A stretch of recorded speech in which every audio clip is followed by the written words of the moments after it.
I'm Michael. I'm 28 now, and until a year ago, I honestly thought I had a decent relationship with my family. Nothing perfect, but solid enough. I'm the oldest kid from my dad's first marriage, and he had another daughter, Emily, with his second wife, my stepmom, when I was about 13. Things weren't always smooth back then, but I stayed out of trouble, got good grades, and never really pushed back when things felt unfair. I figured that's just how it goes when you're part of a blended family. I moved out at 19 to work and go to school part-time. Never got help with tuition or rent, but again, money was always tight. That was the word I heard the most growing up. We can't afford it. Things are tight right now. So I never expected much, and honestly, I got used to figuring it out on my own. Then came my dad's 60th birthday last fall. It was this big, loud family barbecue in the backyard. All the usual people were there. Cousins, my stepmom's side of the family, some old neighbors. Emily had just turned 18 and was talking about leaving for college. Everyone was congratulating her and asking about her plans, and she mentioned she got into a private university out of state. I congratulated her, genuinely happy for her. Then she casually said, "Yeah, Grandpa's fund covered almost everything." At first I thought I misheard. I asked, "What fund?" And she laughed and said, "The one Grandpa set up for college. Dad said he made it years ago, before he passed." She said it like it was common knowledge, like it was something everyone knew. Except me. I stood there trying to play it cool, but my mind was racing. Grandpa passed when I was in high school, and I remembered my dad saying there wasn't much left, that whatever savings he had went toward medical bills. I accepted it, never questioned it. I loved my grandfather. He was old school, quiet, but always kind to me. He used to give me $20 here and there, always told me to stay in school. But I had no idea there was a college fund.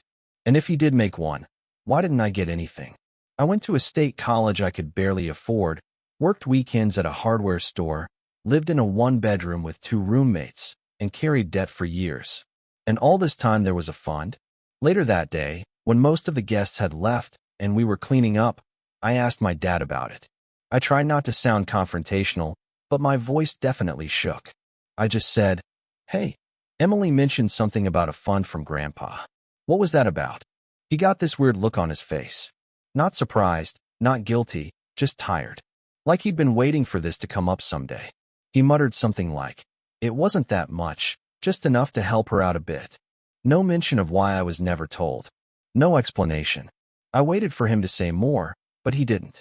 Just went back to stacking chairs like the conversation hadn't just cracked open a hole in the middle of my chest. I didn't push it right there. There were still people around, and I didn't want to cause a scene in front of Emily or my stepmom's family. But I didn't sleep that night. I just kept replaying everything in my head. The nights I skipped meals so I could pay for books. The times I turned down internships because I needed a job that paid. I kept thinking, if that money existed all along, how could they watch me go through all of that and say nothing? It wasn't even just about the money anymore. It was the fact that they made a decision to pretend it didn't exist when it came to me, and then proudly hand it over when it came to her. The next morning, I called my mom, my biological mom. She and my dad divorced when I was around 10, and while we're not super close, we talk a few times a month. I asked her straight up if she ever knew about Grandpa setting up a college fund. Her pause told me everything before she even spoke. She said, "Your grandfather told me once, before he passed, that he wanted to make sure you were taken care of, that he talked to your dad about putting something aside for school." That was it. That was the only confirmation I needed. My dad knew. For years. And he let me drown in student debt while pretending there was nothing he could do. I sat with that information for a few days. I didn't tell anyone, didn't respond to texts, didn't show up for dinner the following weekend like I usually did. I needed space to let it settle. But the more I thought about it, the angrier I got. This wasn't just some oversight. This wasn't money that got lost in the shuffle or paperwork that never went through. It was a conscious choice. He actively chose not to tell me. And not just him. My stepmom had to know. Maybe even Emily. How could they keep something like that from me and still smile at my graduation, still hug me when I moved into my first apartment? All while knowing they had buried something that could have changed my entire life. I ended up going back to their house the next week, not because I wanted to talk, but because I needed to look him in the eyes. I told him I wanted to understand what happened. He started off with the same tired lines. It wasn't that much. We didn't think it would make a difference. And the worst one, you seemed like you had it handled.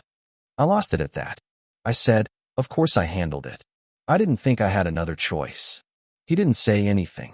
Just sat there with this blank look like he was waiting for me to calm down and move on. That moment changed something in me. I realized he never saw what I went through as a struggle. He saw it as me being fine, capable, disposable. I left that day without saying goodbye. I didn't slam the door, didn't raise my voice as I walked out, but something in me was done. That kind of done you don't come back from. I didn't talk to anyone for a few days after that. When Emily texted me a picture of her dorm room, I didn't answer. Not because I blame her, she's a kid. But I couldn't fake enthusiasm either. I kept remembering how I spent my first year of college sleeping on a futon in a shared living room, trying to make $9.50 an hour cover everything from groceries to tuition. No one ever offered to help. Not once. And now I was supposed to be happy for someone who got a private dorm and a full ride-off money meant for both of us. A week later, my grandma's sister called me. She's the only other person in the family I trust to speak honestly. She'd heard something about the situation from my mom and wanted to check in. During the call, she let something slip. She said Grandpa had actually created the fund in both our names. Hers and mine. That was how it was supposed to be split. 50-50. My name had been on the original documents. But when he died, my dad handled all the estate stuff privately and never said anything to anyone. I felt sick. It wasn't just a shady omission. It was theft. I didn't know what to do with that. I still don't. How do you even begin to make peace with the fact that your own father stole your future and handed it to someone else? I thought about confronting him again, maybe this time with proof, but I couldn't bring myself to do it. Something about the silence felt heavier than any argument I could have started. Besides, what was I even expecting at this point? An apology? A check? Some dramatic confession that would somehow undo everything? None of that was going to happen. He made his choice years ago. It wasn't a mistake. It was a pattern. The same man who told me he couldn't help me with rent, who shrugged when I asked for a loan to buy textbooks, was the same man who quietly rerouted a fund meant to support me and gave it all to someone else. It was never about not having money. It was about who he felt deserved it more. The weirdest part is, I started questioning my own memories. Not because I doubted what I knew, but because it made me revisit every moment I thought was just bad luck or tough parenting.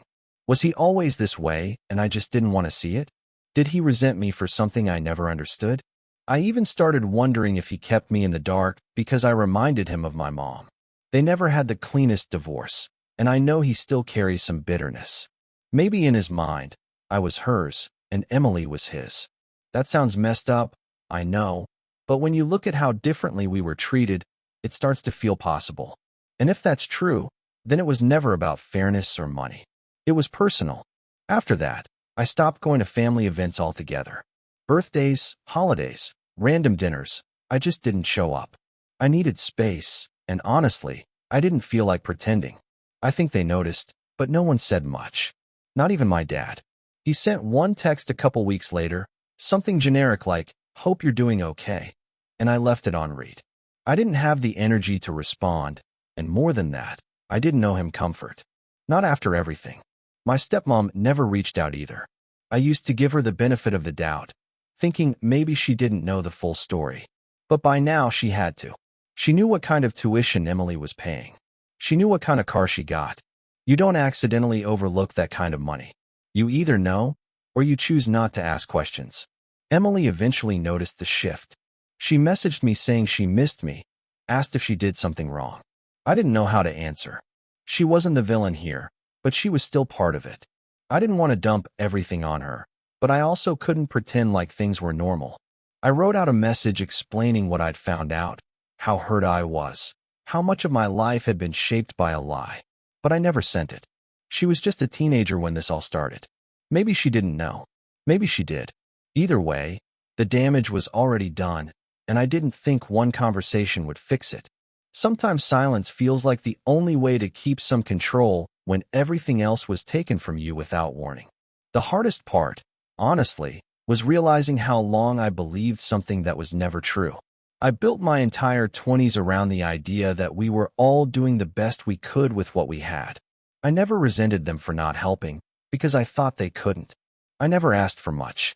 I figured if I kept my head down, worked hard, and stayed independent, that was the right thing to do. But now I look back and wonder how many choices I made based on lies. How many opportunities one missed. How many nights I cried from stress thinking there was no safety net, when there actually was one, just not for me. That kind of betrayal doesn't just shake your trust in people. It makes you question your own judgment. I started telling a few close friends what happened, just to get it out of my system. The reactions were all the same: shock, disbelief, some quiet anger on my behalf. One friend even asked if I thought about taking legal action. I laughed at that, not because it was funny, but because it felt useless. What would I even be fighting for? The money's gone. The years are gone. And my dad isn't someone who'd ever own up to it, even if you showed him a signed confession. I didn't need a courtroom. I just needed to not carry it alone anymore. And weirdly, telling people helped. Every time I shared the story, it felt a little less like a weight and more like a scar. Something that happened to me, not something I had to keep explaining to myself in circles at 2 a.m. Eventually, I told my mom everything. The full version. I hadn't planned to, but we were having coffee at her place and she asked why I'd been so quiet lately. I started explaining, and it all came pouring out. How I found out about the fund, what Emily said, how Dad handled it, what his sister had told me. She just sat there, listening. No interruptions, no "are you sure?" Just quiet. When I finished, she looked at me and said, "I'm so sorry, Michael. I always suspected your dad was holding back, but I never imagined it went this deep." That meant more than she probably realized. For the first time in weeks, I didn't feel like I was losing my mind. Someone else saw it for what it was. Someone believed me without hesitation. After that, things didn't magically improve, but something shifted. I stopped blaming myself for not noticing sooner. I stopped waiting for closure that was never going to come. Instead, I started taking care of what I could control, paid off one of my student loans, picked up extra freelance work, and even applied to a graduate program I'd been putting off for years. I didn't do any of it out of spite. It wasn't about proving anyone wrong. I just needed to feel like I was moving again. Like I wasn't frozen in that moment at the barbecue, hearing a teenager casually mention the money that could have changed my entire life. I couldn't go back and rewrite those years, but I could stop letting them define what came next. A couple months later, I ran into my dad at the grocery store. Total accident. We made eye contact near the produce section, and for a second I thought he might just turn around and walk away. But he didn't. He gave me a quick nod, then asked how I'd been. It was weird. Civil, but completely hollow. I told him I was doing fine, working a lot. He nodded again and said something like, "Glad to hear that." Then he mentioned that Emily was settling in well at school, as if that was a neutral topic. I didn't respond. I just stared at him. I think he felt it, because he shifted uncomfortably, like he knew he had nothing else to say that wouldn't make things worse. We stood there for a second, like strangers, and then I just said, "Take care," and walked off. That was the last time I saw him. That moment stuck with me, not because of what was said, but because of what wasn't. He didn't apologize.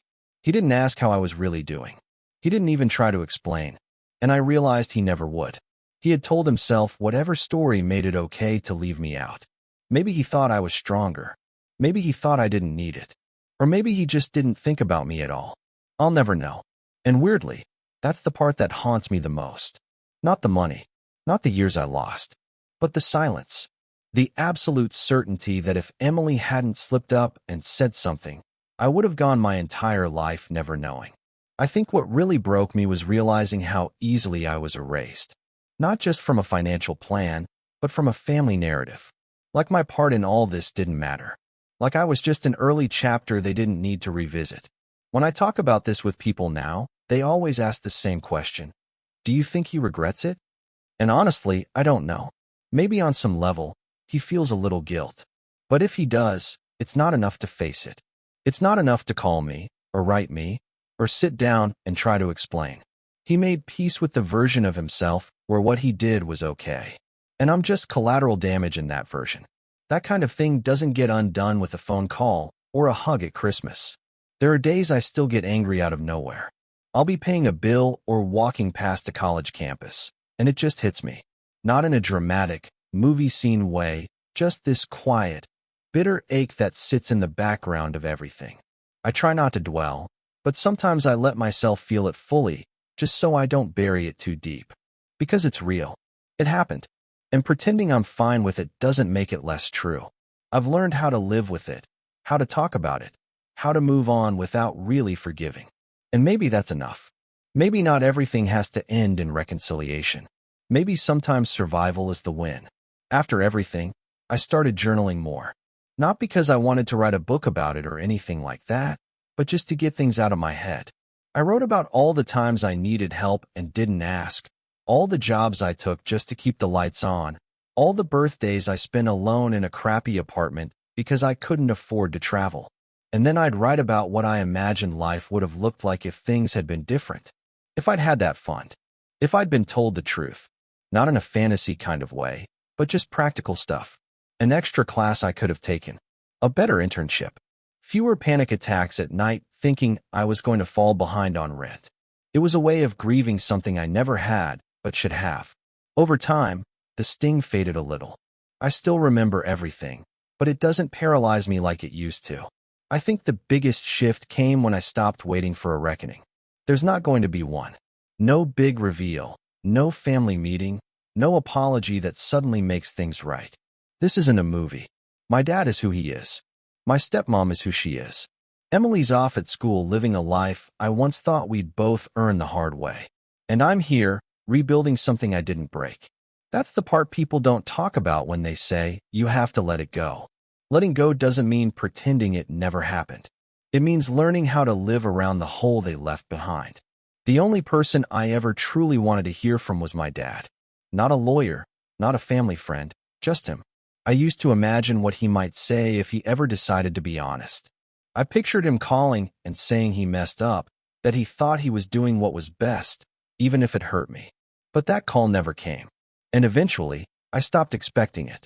You can only chase after answers for so long before you realize you're running in circles. At some point, I had to accept that he wouldn't give me closure because giving me closure would mean admitting what he did. And maybe he's not capable of that. Or maybe he just doesn't care enough to try. I think that's what stings most. Not the theft, not even the betrayal, but the indifference. The fact that someone who helped bring you into this world can watch you struggle, know they had a way to help, and choose not to. That's a special kind of cruelty. One that hides behind calm faces and small talk and birthday wishes. It's not loud or violent.